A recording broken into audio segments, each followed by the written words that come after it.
नामस्मरण केलं ना, घेता नाम विठोबाचे, पर्वत जळती पापाचे, घेता घेता घेता नाम विठोबाचे, पर्वत जळती पापाचे. अरे बाबांनो, त्या देवाचं भजन केलं ना, नामस्मरण केल्याच्या नंतर अरे आपली सगळी पाप नष्ट होतात. एक दृष्टांत सांगतो, पुढे जातो. वाल्याकोळी सगळ्यांना माहिती, येणार जाणारा वाटकरी दिसला त्याला धरायचं, मारायचं, त्याच्याजवळ असेल ते धनद्रव्य घ्यायचं. एक दिवस त्या वाटनं नारद महर्षी जात होते, नारायण. आणि नारद महर्षी त्या वाटनं जात असताना वाल्याकोळ्यानं नारद महर्षींना अडवलं. आणि अडवल्याच्या नंतर वाल्याकोळी नारद महर्षींच्या अंगावर धावून गेला आणि नारद महर्षींना सांगितलं, तुमच्याजवळ जे काय आहे ना ते मला द्या. त्यावेळेस नारद महर्षींनी सांगितलं, अरे माझ्याकडे काही नाही रे तुला द्यायला, आहे द्यायला. गळ्यामध्ये विणा, हातामध्ये चिपळ्या आणि मुखामध्ये देवाचं नारायण नाम, हे मी देऊ शकतो. वाल्याकोळ्यानं सांगितलं, याची मला गरज नाही, धनद्रव्य असेल तर मला द्या. त्यावेळेस नारद महर्षींनी सांगितलं, माझ्याकडं काही सुद्धा नाही. वाल्याकोळ्यानं अंगावर शस्त्र उचललं.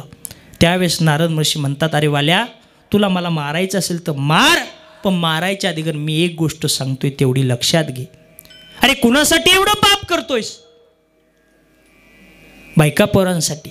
अरे ज्यांच्यासाठी एवढं पाप केलंयस ते कधी तुझ्या सुखादुःखात सामील आहेत का? पत्नीला विचार, मुलाला विचार. मुलाला विचारलं, बाळा आजपर्यंत मी जेवढं पाप केलं या पापात तू सामील आहेस का? पत्नीला विचारलं, होय ग, तू तरी माझ्या पापात सामील आहेस का? पत्नीने सांगितलं, मालक, संसार तुम्ही केलाय, सांभाळायचं काम तुमचं आहे, तुम्ही पाप करा नाही तर काय पण करा. मुलाला पण विचारलं, बाळा तू तरी माझ्या पापात सामील आहेस का? मुलानं सांगितलं, बाबा तुम्ही पाप करा नाही तर पुण्य करा, मला काही घेणं देणं नाही, जन्माला घातलंय, सांभाळायचं काम तुमचं आहे.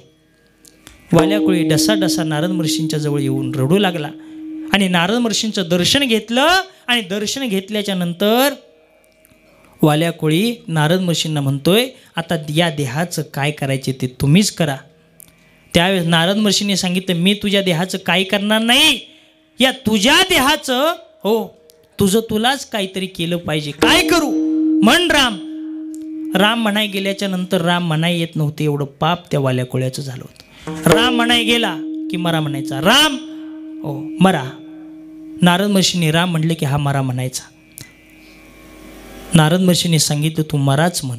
मग मरा म्हणाय सुरुवात केली, मरा मरा मरा मरा मरा मरा मरा मरा मरा मरा मरा मरा मरा राम राम राम राम राम राम राम राम राम राम राम.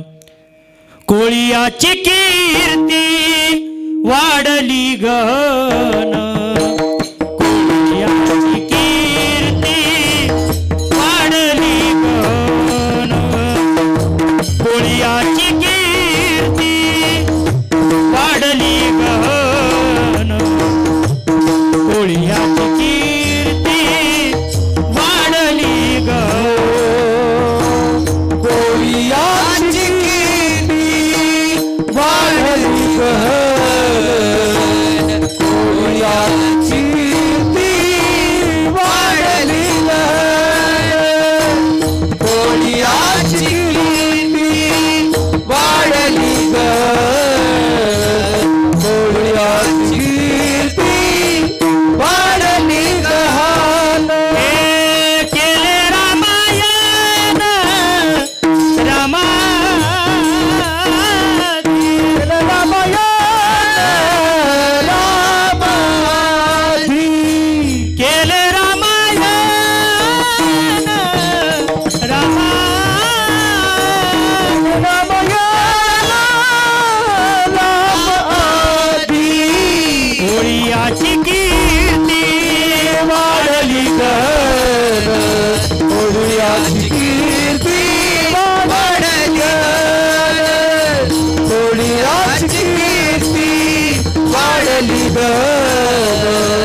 कोणी याची कीर्ती वाढली गहन आणि केले रामायण रामादी. याचं कारण राम म्हणता रामची होईजे आणि पदी बैसोनी पदवी घेईजे. अरे बाबांनो, मुखामध्ये फक्त राम म्हटल्यामुळं वाल्याचं वाल्मिक ऋषी झाले. हे कशासाठी सांगतोय?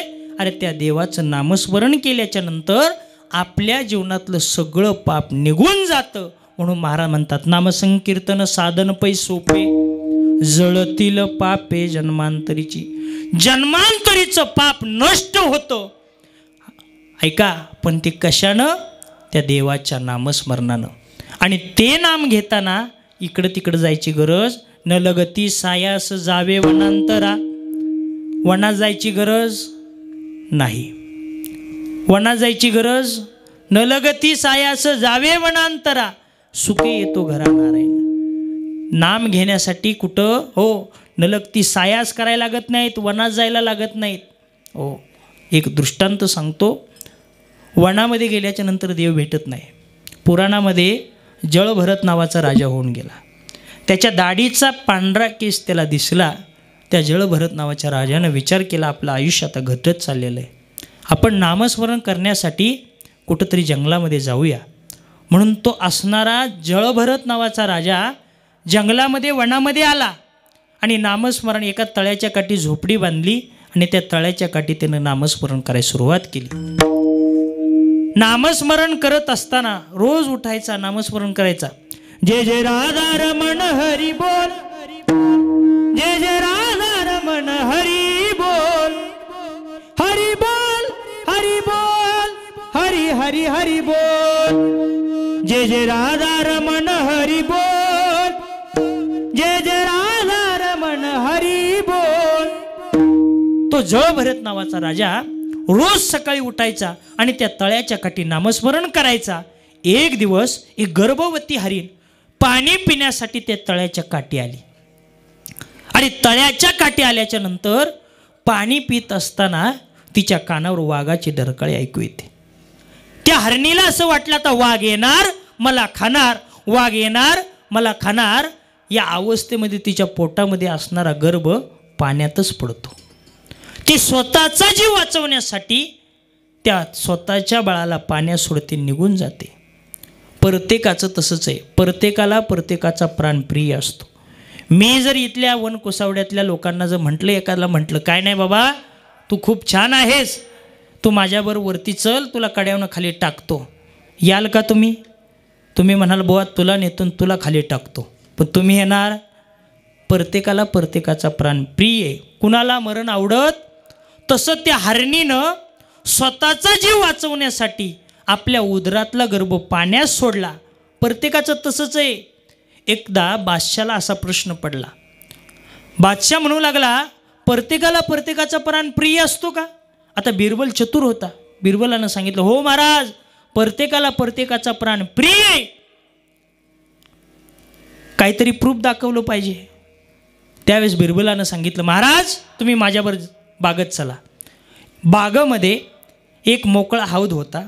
त्याच्यामध्ये एका माकडीला आणि तिच्या पिल्लाला सोडलं. आणि त्या असणाऱ्या बिरबलानं त्याच्यामध्ये पाणी भरायला सुरुवात केली. हळूहळू पाणी त्या माकडीच्या गुडघ्याला लागलं. तिनं ते बाळ उचललं, आपल्या कमरेवर घेतलं. पाणी कमरेपर्यंत आलं. तिनं ते बाळ उचललं, आपल्या खांद्यावर घेतलं. पाणी खांद्यापर्यंत आलं. तिनं बाळ उचललं, आपल्या डोक्यावर घेतलं. पाणी आता नाकातोंडामध्ये गेलं. आता माकडीला माहिती आहे आता आपण मरणार.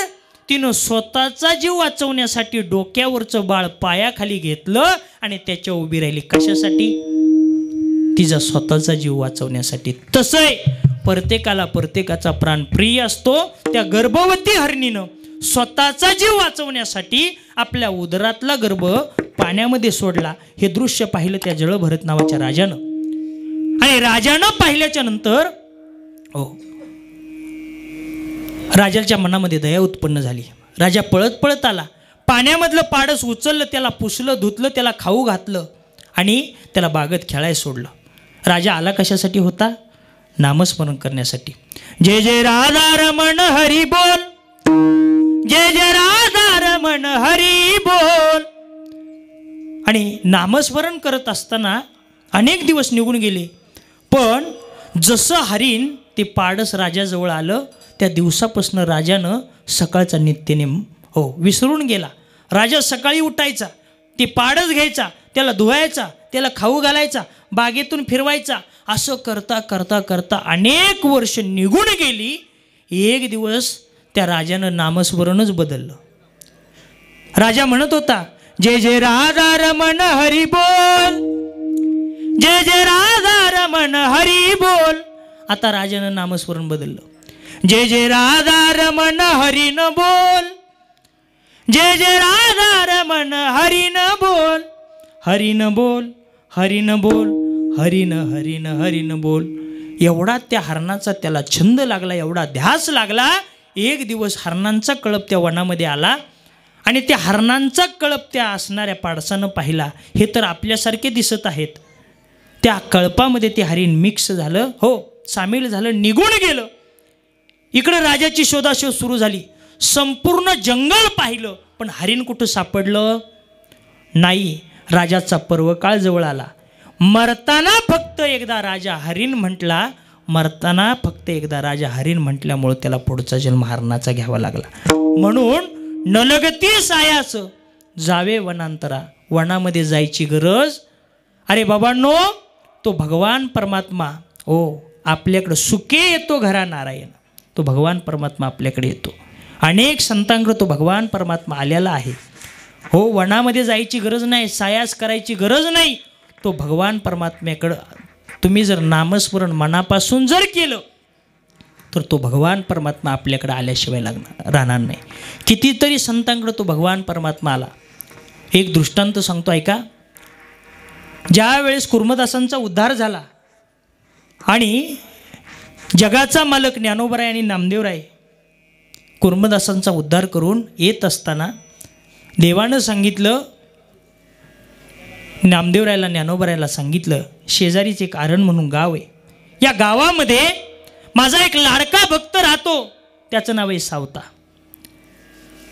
सावता महाराजांचा दृष्टांत सांगण्याची गरज का पडली? सावता महाराज कधी पंढरपूरला गेले. कांदा मुळा भाजी, कांदा मुळा भाजी, अवघी विठाई माझी, अवघी विठाई माझी, लसूण मिरची कोथिंबिरी, अवघा झाला माझा हरी. कांदा मुळा भाजी, कांदा मुळा भाजी, अवघी विठाई माझी, अवघी विठाई माझी. सावता महाराज पंढरपूरला कधी गेले नाही. ऐका, मकच कणी डोलायला लागल्याच्या नंतर सावता महाराजांनी म्हणायचं, माझा पंढरीचा पांडुरंग कसा डोलतोय बघा. हे सावता महाराजांचं वैशिष्ट्य होतं. कुठंही गेले नाहीत. तो भगवान परमात्मा ज्ञानोबरायांना नामदेवरायांना म्हणतोय, आरण गावामध्ये माझा एक लाडका भक्त सावता आहे, त्याला भेटायला जायचे. पण त्याला भेटायचं पण असं भेटायचं नाही, त्याची परीक्षा पाहिजे. नामदेवरायला ज्ञानोबरायला सांगितलं, तुम्ही दोघं चोर बना, माझ्या पाठी लागा, मी सावता माळीच्या मळ्यामध्ये जातो, माझ्या सावतेची भक्ती बघा. जगाचा मालक पुढं पळू लागला. नामदेवराय ज्ञानोबराय चोर बनून देवाच्या मागे येत आहेत. जगाचा मालक सावता महाराजांच्या त्या असणाऱ्या मळ्यामध्ये शिरले. वाचवा वाचवा, माझ्या मागे चोर लागलेत. सावता महाराज पळत पळत आले. सावता महाराजांना देव म्हणतोय, मला कुठंतरी लपवा. त्यावेळेस सावता महाराजांनी सांगितलं, तुम्ही जोंधळ्यात लपा, उसात लपा, विहिरीच्या पाठीमागे जाऊन लपा. सावता महाराज देव म्हटला, चोर एवढे भयंकर आहेत, मला कुठं जरी लपवलं तिथून ते हुडकून काढतील. त्यावेळेस सावता महाराज म्हटले, हा दुसरा तिसरा कोण नसून माझा जगाचा मालक आहे. कटेचे खुरपे काढिले सत्वरी आणि हृदयी फाडिले त्याची वेळा. आपल्या कमरेला असणारं खुरपं काढलं, आपल्या छातीमध्ये मारलं आणि आपली छाती फाडून देवाला सांगितलं, तुम्ही इथं जाऊन लपा. साठविला हरी जी ही हृदय मंदिरी, त्यांची सरली एरझार, झाला सफल व्यापार. जगाच्या मालकाला सावता महाराजांनी आपल्या हृदयामध्ये साठवलं. नामदेवरायला ज्ञानोबारायांना सावता महाराजांची भक्ती कळावी, त्यामुळं जगाच्या मालकानं पितांबराचं एक छोटंसं टोक बाहेर काढून ठेवलं होतं. आणि पळत पळत ज्ञानोबाराय नामदेवराय आलेत आणि सावता महाराजांना विचारलं, इथं कुणी आलंय का? सावता महाराज म्हटले, कुणी आलं नाही. नामदेवरायाची नजर सावता महाराजांच्या छातीवर गेली. रक्ताच्या धारा येत आहेत आणि देवाच्या पितांबराचं टोक नामदेवरायांनी पाहिल्याच्या नंतर नामदेवराय ढसाढसा रडायला लागले. धन्य त्याची माता, धन्य त्याचा पिता, साठविला जाता त्रैलोक्याचा सावता सागर प्रेमाचे आगर. नामदेवरायांनी देवाच्या पितांबराचं टोक पाहिल्याच्या नंतर सावता महाराजांना धन्यता नाही दिली, सावता महाराजांच्या आई वडिलांना धन्यता दिली. धन्य त्याची माता, धन्य त्याचा पिता आणि साठविला दाता त्रैलोक्याचा. याचे आई वडील धन्य आहेत की असा मुलगा त्यांनी जन्माला घातला. त्रिभुवनपती त्रैलोक्याचा मालक जन हृदयामध्ये साठवला. हो, तो काय सामान्य नाही. म्हणून मला एकच सांगायचे, नलगती सायास जावे वनांतरा, सुखे येतो घरा नारायण. इकडं तिकडं जायची गरज नाही. तो भगवान परमात्मा आपल्याकडं आल्याशिवाय राहणार नाही. मग त्याच्यासाठी त्या देवाचं गोड असं भजन केलं पाहिजे, नामस्मरण केलं पाहिजे. म्हणून नामसंकीर्तन साधन पै सोपे, जळतील पापे जन्मांतरीची. नलगती सायास जावे वनांतरा, सुखे येतो घरा नारायण. विठोबा रखुमार. नामसंकीर्तन साधन पै सोपे, जळतील पापे जन्मांतरीची. अरे बाबांनो, सगळ्यात सोपं साधन म्हणजे ते म्हणजे नाम आहे. ते घेतल्याच्या नंतर सगळं पाप नाहीसं होतं. आणि ते नाम घेण्यासाठी नलगती सायास जावे वनांतरा, वनात जायची गरज. सुखे येतो घरा नारायण. तो भगवान परमात्मा हो इकडं आल्याशिवाय राहत नाही. हो, म्हणून तो भगवान परमात्मा वनामध्ये आपल्याला भेटणार नाही.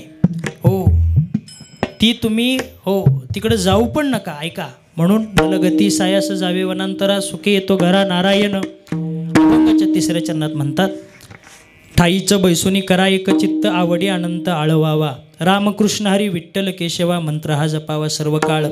ठाईचं बैसुनी करा एक चित्त, एका ठिकाणी बसून हो आपलं चित्त एका ठिकाणी एकाग्र करा. हो, ठाईचं बैसुनी करा एक चित्त, आवडी अनंत आळवावा. त्या भगवान परमात्म्याला मनापासून आळवा. नलगती सायास जावे वनांतरा, सुखे येतो घरा नारायण. मग ते नाम आहे तरी कोणतं? तर अभंगाचं 4थं चरण, रामकृष्ण हरी विठ्ठल केशवा, मंत्र हा जपावा सर्व काळ. ऐका, बाबाजी आपुले सांगितले नाम आणि मंत्र दिला रामकृष्ण हरी. हो, सोपा असणारा आपला वारकरी संप्रदायाचा उघडा बीज मंत्र आहे. कुठला? रामकृष्ण हरी विठ्ठल केशवा, मंत्र हा जपावा सर्व काळ. 3 युगातील हो 3 तत्व आहेत. ऐका, 3 युगातील 3 तत्व आहेत. त्रेताय, द्वापार आणि कली या 3 युगातील 3 तत्व ते म्हणजे रामकृष्ण हरी असणारा मंत्र मनापासून हो जपा. रामकृष्ण हरी विठ्ठल केशवा, मंत्र हा जपावा सर्व काळ. नलगती सायास जावे वनांतरा, सुखे येतो घरा नारायण. अभंगाच्या 5व्या चरणात महाराज म्हणतात, या विन अनेक अस्तापै साधन, वाहतसे आन विठोबाची. तुकोबरायांनी इथं आण म्हणजे शपथ घेतली आणि म्हटले, अरे बाबांनो, याच्यासारखं सोपं साधन तुम्हाला कुठंही जगाच्या पाठीवर हो शोधून सापडणार नाही. या विना अनेक अस्तापै साधन, वाहतसे आन विठोबाची. मी शपथ घेऊन सांगतो, याच्यासारखं साधन तुम्हाला कुठंही शोधून सापडणार नाहीत. म्हणून नलगती सायास जावे वनांतरा, सुखे येतो घरा नारायण. आणि शेवटच्या चरणात महाराज म्हणतात, आहे सर्व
तुका म्हणे सोपे आहे सर्वाहुनी शहाणा तो धनी घेतो येते. सगळ्यात सोपं साधन कुठलं असेल तर नामसंकीर्तन हे सोपं साधन आहे. हो, याच्यासारखं साधन तुम्हाला जगाच्या पाठीवर कुठंही शोधून सापडणार नाही. म्हणून महाराज म्हणतात नलगती सायास जावे वनांतरा सुखे येतो घरा नारायण ज्ञानेश्वर